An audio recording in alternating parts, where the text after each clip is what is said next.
Cuando estamos hablando de la enseñanza del área del lenguaje, nos podemos encontrar con algunos términos que ocasionalmente nos pueden hacer sentir un poco confundidos. Nos empiezan a hablar de lenguaje, de lengua castellana, de lengua materna. Por ahí también se empiezan a cruzar otros términos como lingüística, pragmática, semiótica, sintaxis, y quizá esto hace que nos sintamos un poco confundidos. No trataremos el tema de manera profunda, pero sí generaremos como un panorama de algunos de estos términos a fin de tenerlos como un punto de partida para lo que trabajaremos durante el semestre. Entonces, en ese sentido, empezaremos por identificar unos primeros aspectos al respecto. Bien, empecemos por el concepto o el término más amplio, justamente porque estamos hablando del área del lenguaje, es como se le suele denominar justamente a la asignatura para la cual estamos trabajando en este núcleo temático la perspectiva de epistemología didáctica. Si bien hablamos de la lengua castellana, miraremos que en realidad el concepto parte es del área del lenguaje. ¿Qué es el lenguaje?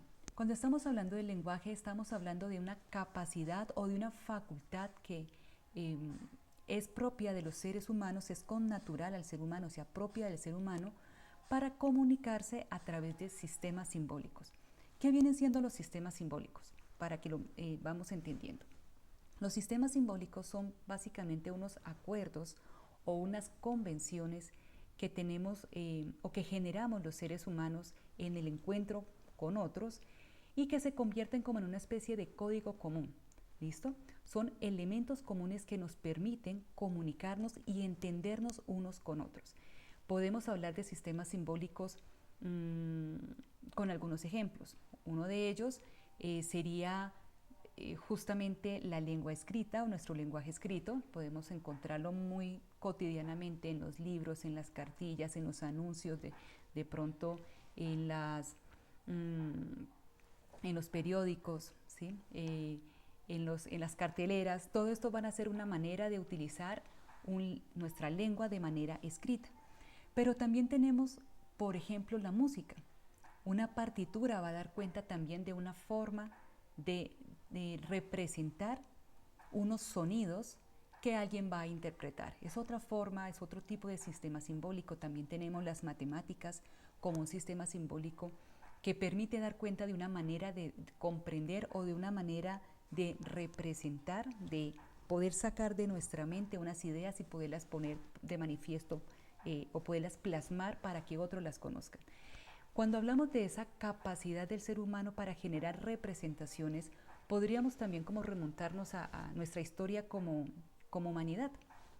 Si pensamos de pronto en las cuevas de Altamira, estamos pensando en todos esas figuras que plasmaron nuestros ancestros y que permitieron empezar o que permiten hoy día rastrear esa capacidad que en algún momento desarrolló el ser humano para que lo que estuviera observando en su contexto, las ideas que generara su mente quedaran plasmadas de una manera particular y pudieran ser después leídas o interpretadas por otros.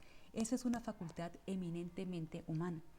Poder sacar conceptos abstractos que tenemos en nuestra mente, conceptos complejos de nuestra mente y poderlos reflejar, poderlos registrar, poderlos representar de una manera particular para recuperarlo posteriormente.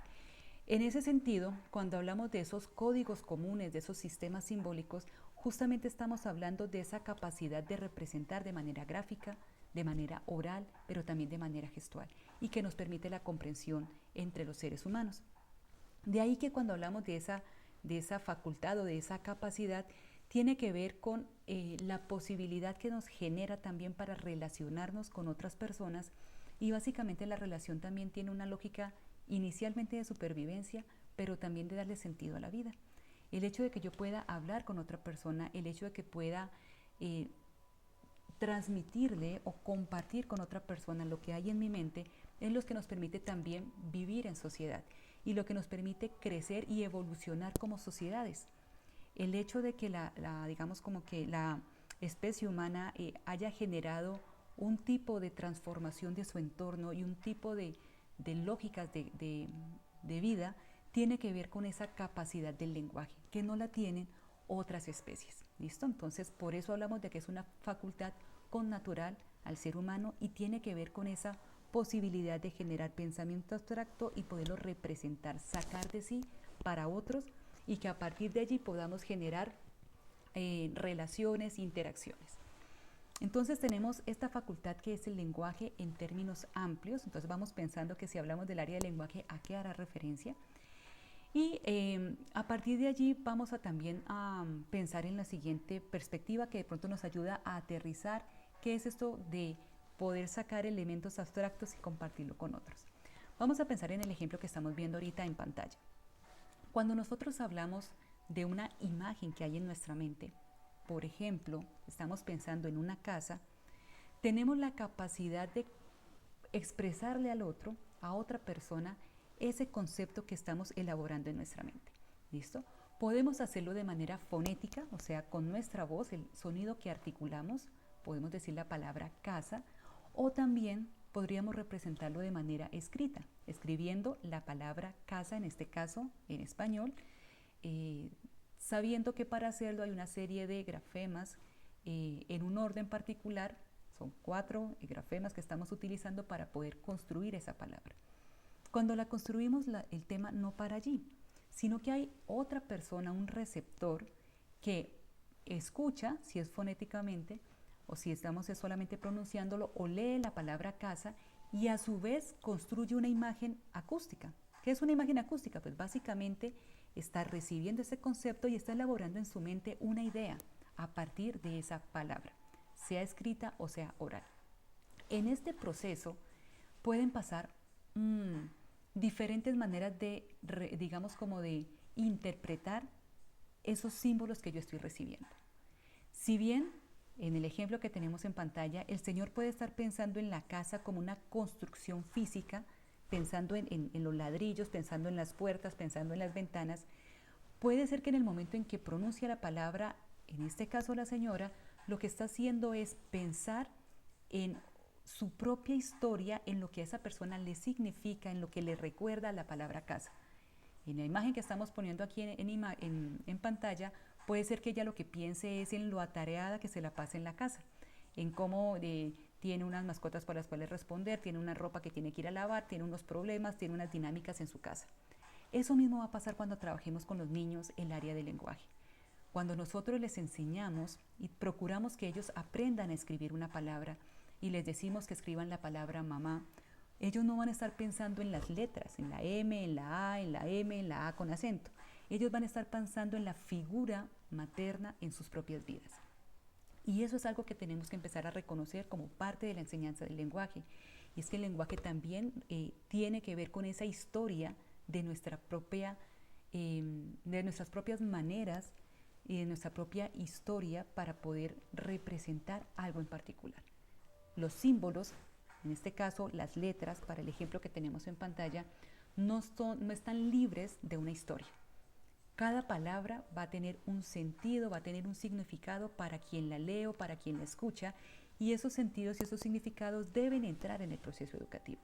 Por eso es importante partir de este concepto del lenguaje como esa capacidad humana para representar ideas, porque esto significará que cuando trabajemos la enseñanza del lenguaje vamos a estar vamos a ser conscientes que lo que estamos haciendo es trabajar con esas capacidades del ser humano para hacerse ideas en su mente a partir de unos símbolos concretos, sean símbolos escritos, sean símbolos pronunciados o pues en este caso desde la fonación o desde la pronunciación de una palabra. ¿Listo? Entonces ese va a ser el punto de partida cuando estamos hablando del lenguaje y va a conectarse con lo que posteriormente trabajaremos como el enfoque semántico comunicativo para la enseñanza del lenguaje. Bien, pero estamos hablando del lenguaje y ustedes dirán, listo, pero resulta que este núcleo temático se llama Epistemología Didáctica de la Lengua Castellana. ¿Por qué? Bien, entonces miremos la diferencia. Lenguaje entonces es esa capacidad amplia del ser humano para comunicarse o interactuar con otros a partir de diferentes sistemas simbólicos. Pero resulta que uno de esos sistemas simbólicos, uno en particular, un ejemplo entre muchos otros, son los idiomas o también denominados las lenguas. ¿Listo? Cuando estamos hablando de una lengua o estamos hablando de un idioma, hacemos referencia entonces a un sistema simbólico particular, uno en particular, una manera de representar esas imágenes que tenemos en nuestra mente o esos conceptos, una manera de representarlos, sea de manera oral, sea a través de unas palabras que se pronuncian, o sea también de forma escrita, a través de unas grafías o a través de unas maneras particulares de representar de forma visual, o sea que alguien lo puede registrar de manera visual eso que queremos comunicar. Esa lengua o ese idioma resulta de un proceso histórico, un proceso social. ¿Qué significa esto? No es que apareció de un momento a otro así como de manera mágica, sino que los idiomas hacen parte de una construcción de las sociedades mismas. En la medida en que ha ido evolucionando el ser humano, ha ido agrupándose, ha ido migrando, ha ido también relacionándose unos con otros, ha permitido también o ha propiciado también la generación de unas maneras particulares de comunicarse y esas maneras particulares se han ido conformando como idiomas. ¿Listo? Entonces el idioma resulta de unos procesos sociales que responden a unos lugares, que responden a unos momentos en la historia y a una evolución también de la historia de las sociedades. Por eso también cambia. No es lo mismo el español que hablamos hoy día al español que hablaban hace 400 años o al español que hablaban hace 100 años. El español va cambiando y va cambiando también en la medida de que va migrando o se van moviendo las personas a través de diferentes territorios. Se van mezclando vocablos, se van encontrando diferentes maneras incluso de pronunciar las palabras y eso le va generando cambios a un idioma. De hecho, hace también que se integren o hace que también se generen nuevas palabras a lo largo del tiempo. Palabras que utilizamos hoy, como whatsappear, por ejemplo, no existían hace 10 años o 20 años atrás. Son palabras que se empiezan a crear desde los usos que se hace de un idioma particular. En ese sentido, hay una comunidad, un grupo de personas que hablan un idioma. ¿Listo? Eso hace que existan diferentes idiomas en el mundo y que esos idiomas también respondan a unas culturas particulares. Cuando hablamos entonces de una comunidad, se habla también de que esa comunidad comparte unas reglas, porque recordemos que todos sistemas simbólicos son también unos acuerdos que se alcanzan por una comunidad particular. Entonces, un idioma o una lengua también tiene esos acuerdos de uso que se empiezan a construir históricamente. Y por ende también posee una tradición literaria. ¿Qué significa esto? Pues que hay una producción, hay unas formas de representación que han quedado en formatos que pueden ser después recuperados y eso permite hablar de una tradición literaria. O sea que hay unas producciones que responden a unos usos lingüísticos, o sea, a unos usos de esas reglas reconocidas por una comunidad particular que dan cuenta justamente de la historia del uso de esa lengua, ¿vale? Entonces ya vamos a diferenciar aquí entre lenguaje y lengua. Lenguaje es como un paraguas grandote, toda esa capacidad o toda esa facultad que tenemos de utilizar diferentes sistemas simbólicos. Dentro de muchos sistemas simbólicos hay uno que es nuestra lengua o una lengua particular. La lengua o el idioma, en el caso de nosotros, podemos hablar de la lengua castellana como ese ejemplo de uno de los muchos sistemas simbólicos que existen. Podemos hablar del francés como otro, del inglés, del alemán, del mandarín, pero también de la lengua de señas. La lengua de señas es otro idioma, otra lengua que tiene también una comunidad particular, en este caso la comunidad de sordos, o también algunos oyentes que han decidido aprender esta lengua y posee también unas reglas reconocidas por dicha comunidad. Hay unos elementos comunes a nivel internacional para el uso de la lengua de señas, pero igualmente hay unas particularidades en su uso, como podemos verlo en la imagen superior del video, donde quizá para personas de la comunidad sorda que están en espacios anglosajones, amigo se dice de una manera, mientras que para nosotros en español se puede decir, o sea, en personas sordas que están en contextos geográficos donde de pronto el español es un idioma también, el idioma materno, el idioma de mayor preponderancia, van a tener otro tipo de señas. Entonces vamos a ver también aquí que la lengua va a depender del lugar. Ocurre en el español, veremos que el español no es el mismo el de Colombia, que el de Venezuela, que el de España, que el de Argentina. Tenemos cosas comunes, pero también diferencias, como ocurre también con otro tipo de sistemas simbólicos, otro tipo de idiomas. En este caso estoy poniendo el ejemplo de la lengua de señas. Entonces vamos teniendo también en cuenta esas particularidades que corresponden también al lugar donde se utiliza ese sistema simbólico particular, ¿vale? Tenemos aquí el ejemplo de la lengua castellana, pero también de la lengua de señas. Quiero precisar algunos elementos cuando hablamos de este tema en la comunidad lingüística, porque hace parte de esos términos que de pronto a veces nos generan algún tipo de dificultad. Cuando estamos hablando de comunidad lingüística, entonces, lo mencionaba hace un momento, es ese grupo de personas que comparten un mismo sistema simbólico.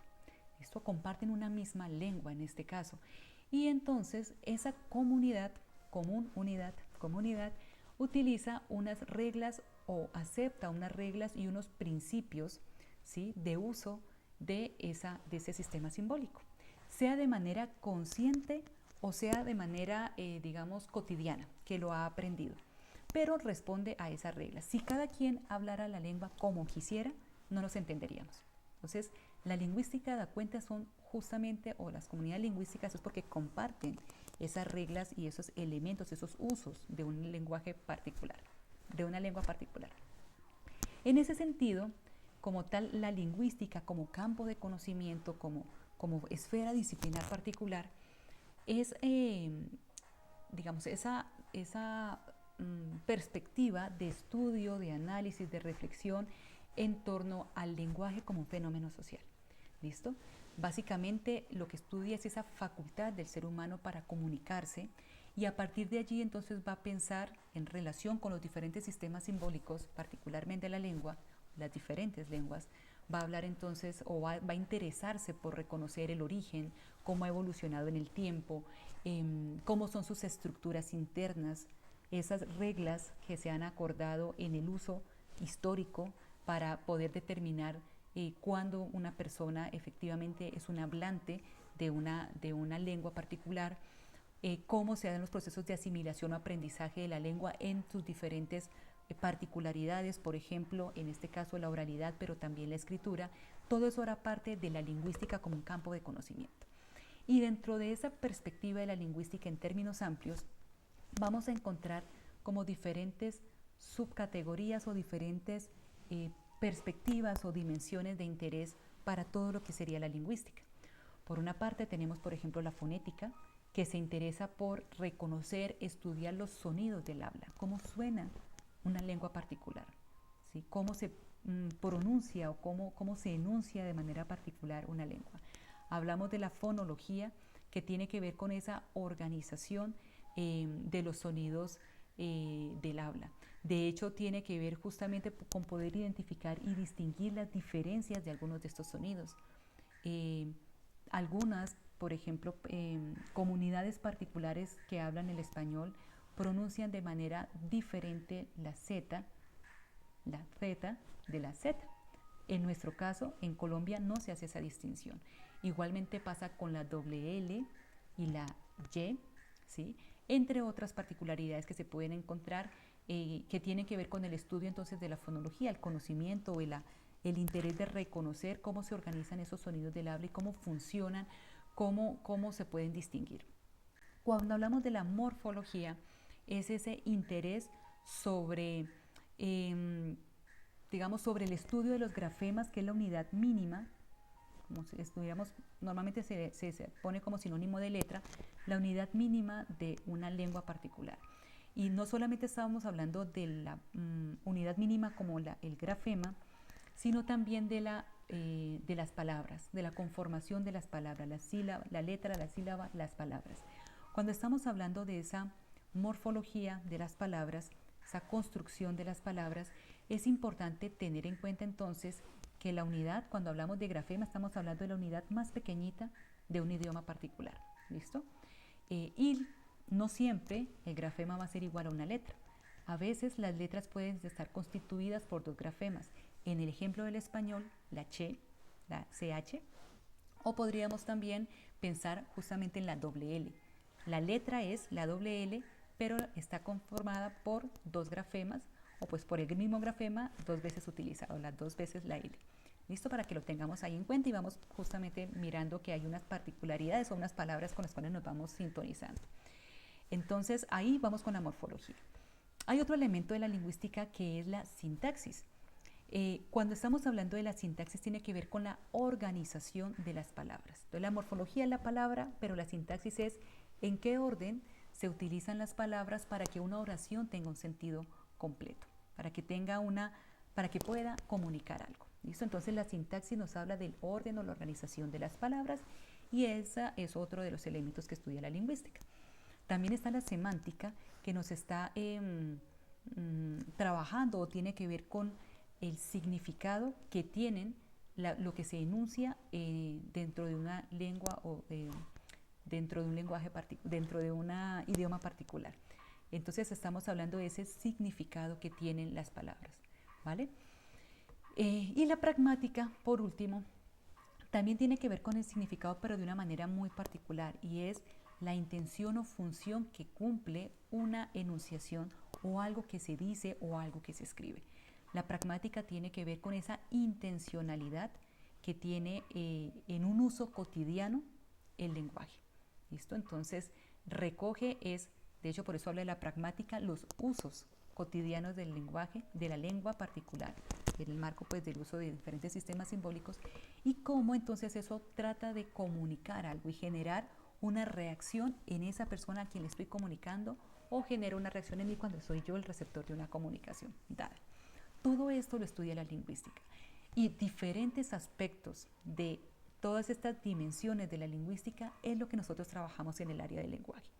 Entonces, ojo, para retomar, cuando hablamos de comunidad lingüística, lo que vamos a empezar a identificar es que estamos hablando de grupos de personas que utilizan un idioma particular o un sistema simbólico particular y en el uso de ese sistema simbólico particular están entrando en juego todas estas dimensiones. Por tanto, si estamos hablando de la enseñanza de una lengua particular, tendremos que relacionarnos con todas estas dimensiones en algún momento.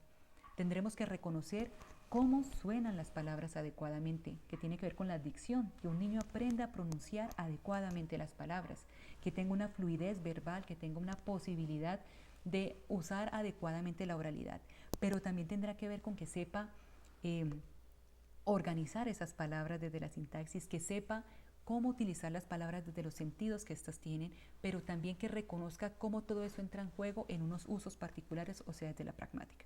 Entonces, por eso son términos que necesitamos reconocer, porque empezaremos a mirar que nuestra enseñanza de la lengua castellana, pero también en el marco del área del lenguaje como un área que abarca diferentes sistemas simbólicos, además de la lengua castellana de manera concreta, entonces serán pues aspectos que tenemos que también tener en cuenta.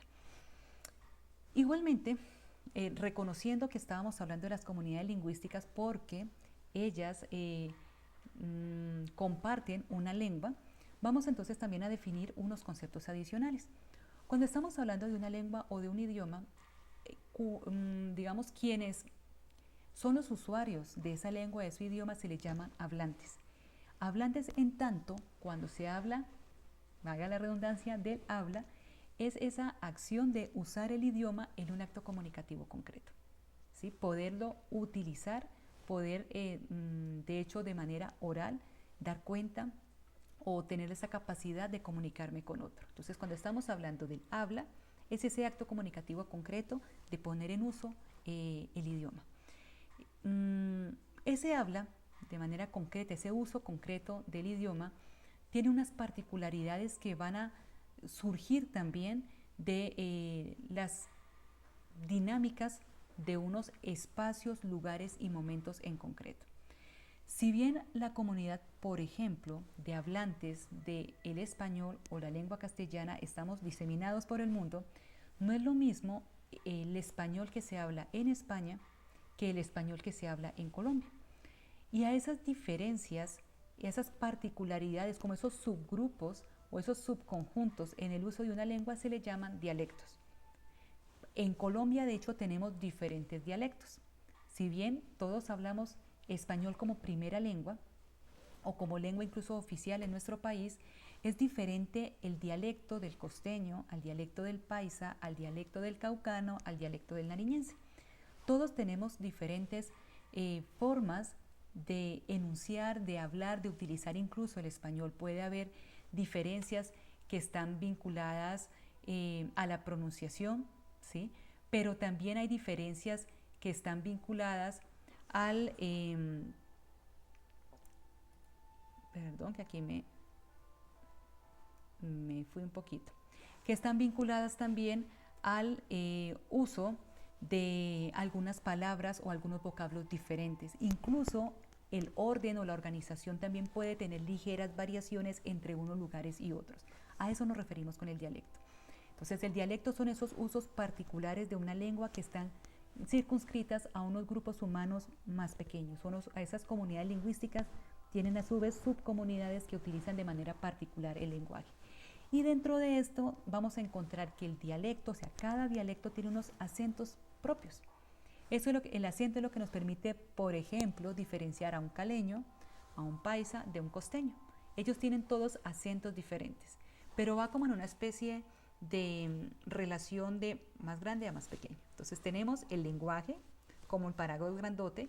Dentro del lenguaje hay un sistema simbólico particular que es la lengua castellana, un ejemplo de ellos, de los diferentes lenguajes que existen o idiomas, dentro de diferentes lenguas o idiomas, está entonces la lengua castellana. La lengua castellana a su vez tiene diferentes dialectos y los dialectos tienen acentos particulares. El acento es la manera de pronunciar de manera particular el idioma en un lugar particular y en una comunidad más específica. Y tiene que ver particularidades no solamente en la fonética, o sea, en cómo se pronuncia, sino también en el ritmo, en la parte melódica de nuestra voz y de la manera como enunciamos nuestro idioma. Por ejemplo, la gente del Huila habla muy cantadito. Los paisas hablan, uno les suele decir así, ¿no? Hablan muy cantadito. Hay otros que tienen unas melodías o unas maneras de generar o pronunciar el idioma diferente. Entonces, estas van a ser las diferencias también allí. Y todas estas diferencias justamente tiene que ver con esa construcción del idioma o de la lengua como un proceso histórico, como un proceso social. O sea, social me refiero que tiene que ver con la relación entre las personas y tiene que ver con diferentes movimientos migratorios, diferentes tránsitos que hemos tenido las personas a lo largo de la historia de la humanidad y que ha implicado que haya unas variaciones en las maneras de comunicarse. De hecho, es de indicar que en nuestro caso el castellano no es diferente a todos los idiomas del mundo. O sea, el castellano, al igual que cualquier otro idioma, es producto de unas migraciones que se han dado, no siempre de manera pacífica, sino también tiene que ver con, o es un resultado de procesos de invasión, es un resultado de procesos también de relacionamiento, de conquista, de intercambios culturales que hemos tenido a lo largo de la historia. De hecho, por eso el castellano lo podemos encontrar o se le suele denominar dentro de la familia de las digamos, de las lenguas que se originan del latín, también a veces llamado lenguas romances. ¿Por qué lenguas romances? Porque todas estas diferentes lenguas derivan de la invasión romana a todo lo que fue la parte de la península ibérica.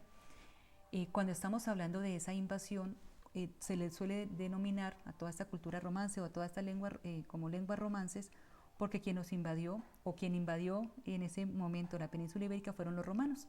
Entonces, de ahí que parte como del vocablo de Roma como lenguas romances. Pero resulta que en Roma lo que se hablaba era el latín. Como se hablaba el latín, por eso se encuentran esos dos tipos de definiciones. O se suele asociar o se le suele denominar como lenguas que tienen como punto común el latín. De hecho, el latín vulgar, o sea, el latín del pueblo, el latín que hablaban los soldados, el latín que hablaban las personas del vulgo o del pueblo. O se le suele denominar romances por la relación que tiene con Roma. No tiene nada que ver con que sean románticas ni nada parecido a eso, que suele generar ese tipo de confusión, sino que tiene que ver con el antecedente de partir de toda esta cultura romana que llegó mediante la invasión que generaron y todo el proceso de digamos, como de ampliación de su cultura en la península ibérica. ¿Listo? Entonces a eso nos referimos, o a eso se refiere cuando se habla de las lenguas romances, pero igualmente se les puede denominar como todas estas lenguas que parten del latín. Incluso cuando se habla de la perspectiva de Latinoamérica, tiene que ver también con esto, y es la relación que tenemos diferentes territorios con toda esa cultura previamente asociada a la utilización de, o digamos como al haber recuperado o al haber tenido como un punto histórico común la llegada de Roma o de los romanos a la península ibérica. ¿Listo? En ese sentido, hay que tener en cuenta que no es solamente una lengua desprovista de otro tipo de vínculos con lo que somos como personas, sino que finalmente la lengua también representa una cultura y representa también unos procesos sociales de reconocimiento o de identidad. No es lo mismo si yo reconozco y tengo como lengua el español que si tuviera el alemán o si tuviera el mandarín. ¿Sí? Todo esto representa también una cultura detrás y representa también unas formas de comprensión del mundo.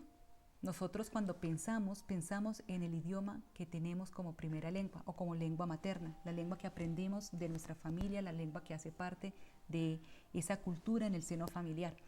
Entonces también pensamos desde la lengua que tenemos. Entonces eso hay que tenerlo en cuenta, que hace parte también de esa dimensión cultural. Bien, desde esa perspectiva, desde reconocer que también la lengua hace parte de un proceso histórico, vamos entonces a centrarnos en un último aspecto.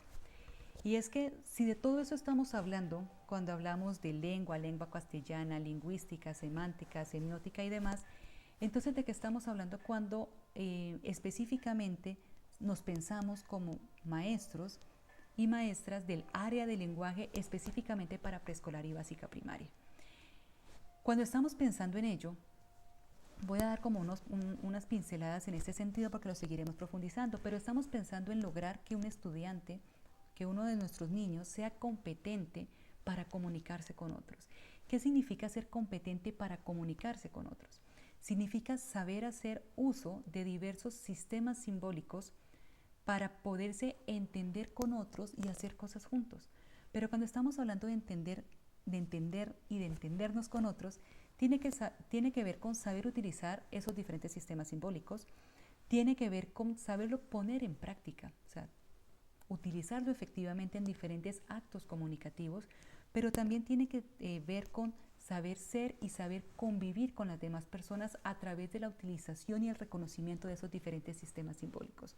De ahí que cuando estamos hablando del área del lenguaje no hablamos del área de lengua castellana, hablamos del área del lenguaje en términos más amplios, porque lo que se procura es trabajar desde esa facultad que tenemos los seres humanos para entendernos con otros a partir de la utilización de diversos sistemas simbólicos, teniendo como uno de ellos la lengua castellana, uno que de todas maneras es muy importante porque hace parte de nuestra facultad de podernos comunicar a través del principal sistema simbólico que utilizamos cotidianamente, que es nuestra oralidad, pero también la escritura. En ese sentido, cuando hablamos del área del lenguaje y de ser competentes en el área del lenguaje y de trabajar porque los niños aprendan a ser competentes y desarrollen todas estas facultades y las potencien, esta facultad de comunicarse con otros, vamos a ver que tiene que ver como con dos dimensiones. No solamente con poder comprender al otro, o sea, ser un buen receptor de lo que el otro me está comunicando a través de diversos sistemas simbólicos, donde lo que se buscará es que yo pueda comprender qué me dice la otra persona, eso es un nivel literal, qué me está diciendo el otro. También poder generar procesos de inferencia, o sea, ¿por qué será que me está diciendo lo que me está diciendo? ¿Qué hay detrás de ese mensaje que me está diciendo? Poder hacer suposiciones sobre ese acto comunicativo. Pero también poder tener un nivel crítico en eso que alguien me está comunicando. ¿Qué es un nivel crítico? Poder asumir un punto de vista y poder saber por qué asumo ese punto de vista particular.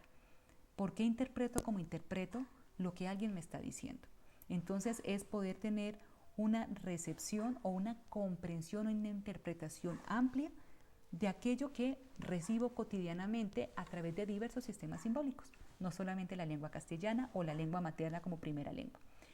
El lenguaje entonces, o ser competente, tiene que ver con esa dimensión, pero a su vez, o a la vez, tiene que ver con la capacidad de expresarme. Entonces, por una parte, lo que recibo, pero también lo que expreso, o sea, mi función como emisor en un proceso comunicativo.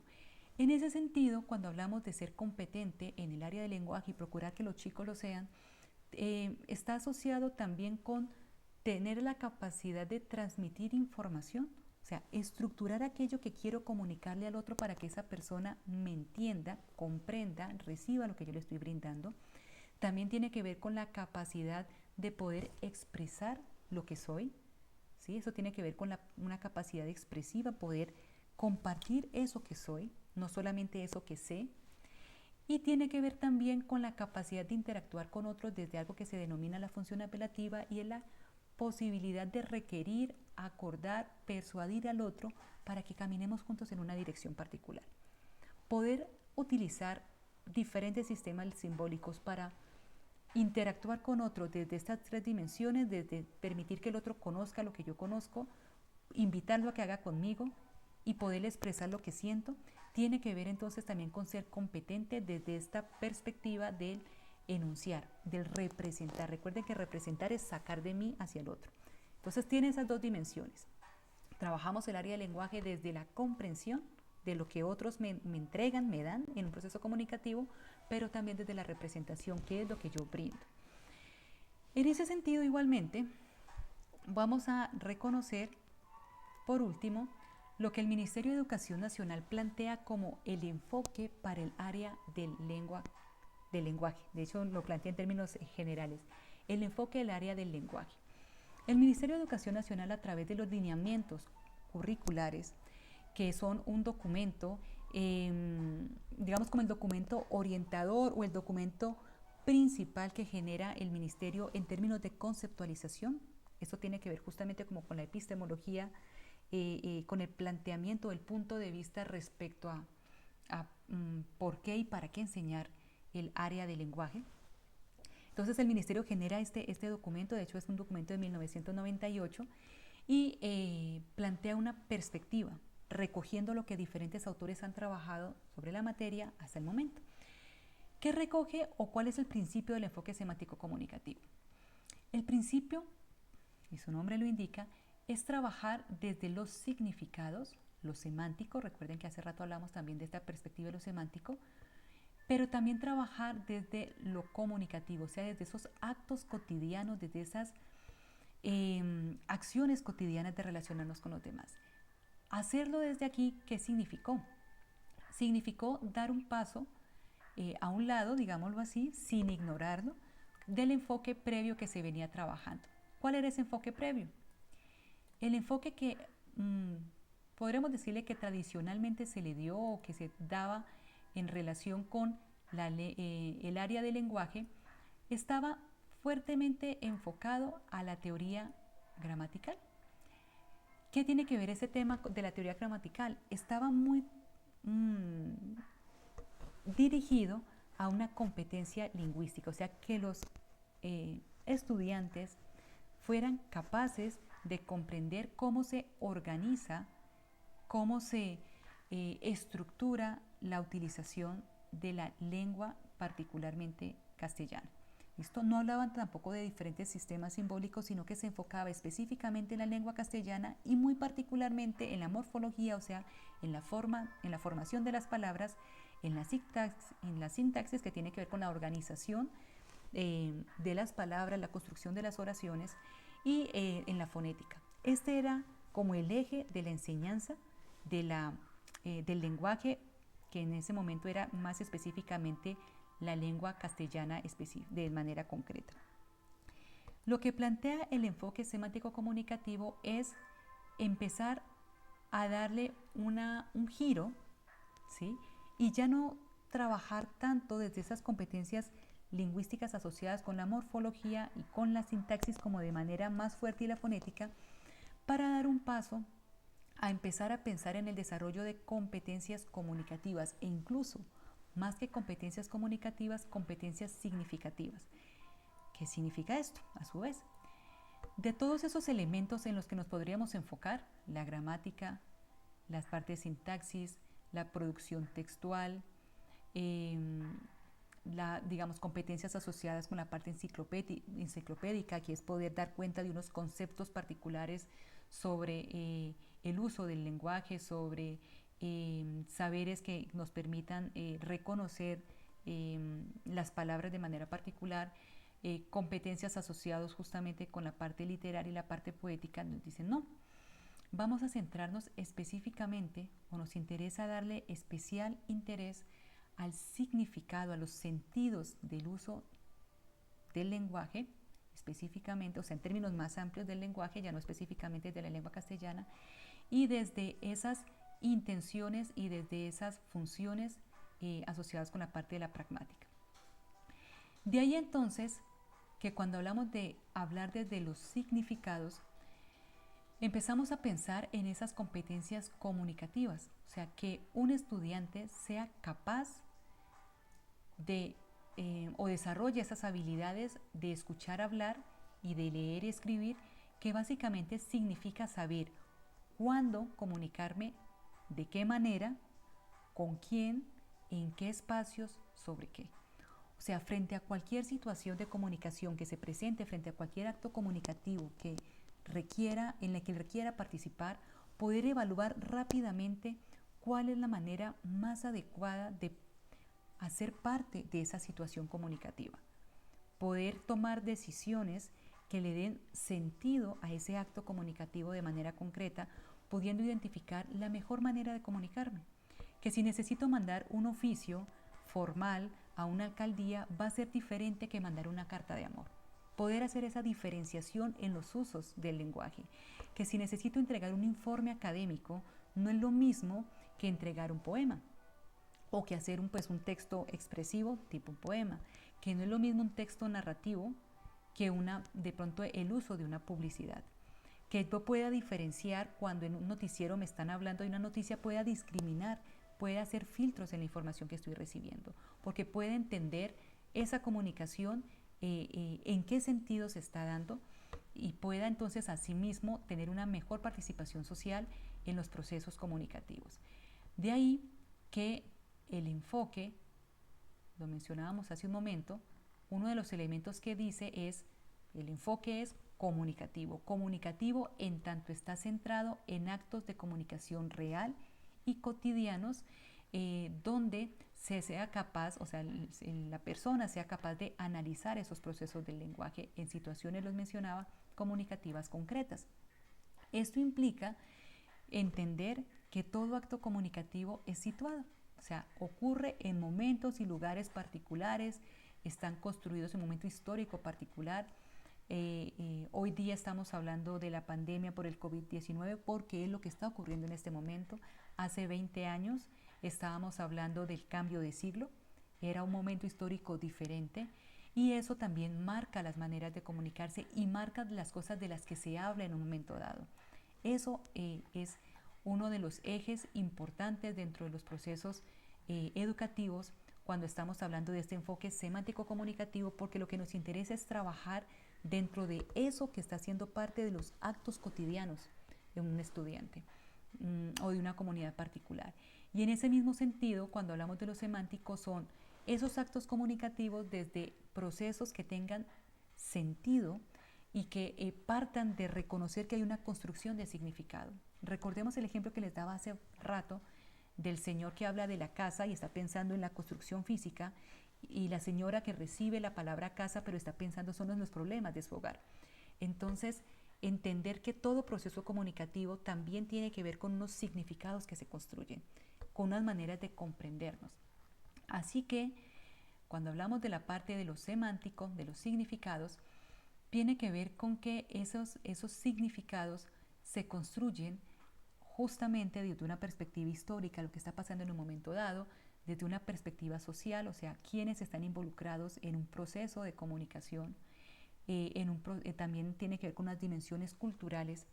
No es lo mismo el concepto de casa o el concepto de hogar para una comunidad rural, para una comunidad indígena, para una comunidad que se sitúe en un espacio urbano. No es lo mismo trabajar el concepto de territorio, por ejemplo, también va a variar de un lugar a otro, pero incluso en cosas también más sencillas. No va a pensar, cuando hablamos de la palabra, por ejemplo, perro, no todos vamos a pensar en lo mismo porque todos tenemos procesos o historias diferentes, tenemos vínculos sociales diferentes, o sea, relaciones sociales diferentes, con lo que implica de pronto la presencia de un perro en nuestras casas, y vamos a tener también unos procesos culturales diversos. ¿Listo? Para algunos, un perro simplemente va a ser un animal más dentro de, digamos, como de otros que están en nuestro contexto.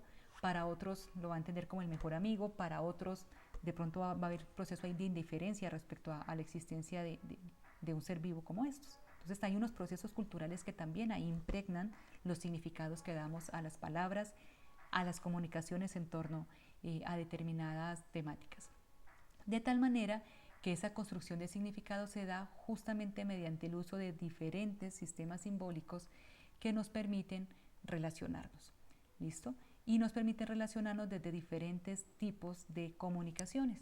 Comunicaciones que buscan dar a conocer, esto también lo mencionamos hace rato, dar a conocer algo que conocemos, algo que sentimos desde lo expresivo o algo que requerimos desde lo de otros, que es desde lo apelativo. Por tanto, cuando estamos hablando entonces del enfoque semántico comunicativo, básicamente lo que el ministerio nos está planteando a través de la conjunción de diferentes autores es enfocarnos no tanto en cómo se utiliza el lenguaje, sino el para qué y por qué la gente utiliza el lenguaje, o sea, diferentes sistemas simbólicos en actos comunicativos concretos y entendiendo que eso tiene unos significados también concretos. ¿Listo? Ese es el enfoque desde el cual se trabaja esta perspectiva y será también como la base, la estructura sobre la cual se soportan otras decisiones relacionadas con qué enseñar y cómo enseñarlo. Pero el principio, el para qué enseñar el área del lenguaje y por qué enseñarlo, se soporta sobre esta concepción, que entiende que el lenguaje es más allá de la organización de las palabras y entiende que detrás de ello lo que hay son procesos de significación en actos comunicativos concretos. Esa es la base. Sobre esa base trabajaremos entonces posteriormente ya las estructuras curriculares, la perspectiva de la organización curricular y desde allí la didáctica particular, o sea, el cómo enseñar entonces el lenguaje cuando estamos hablando que ese lenguaje se soporta en un enfoque semántico comunicativo. Desde esa perspectiva entonces, o partiendo de esta perspectiva, se continuará las siguientes sesiones.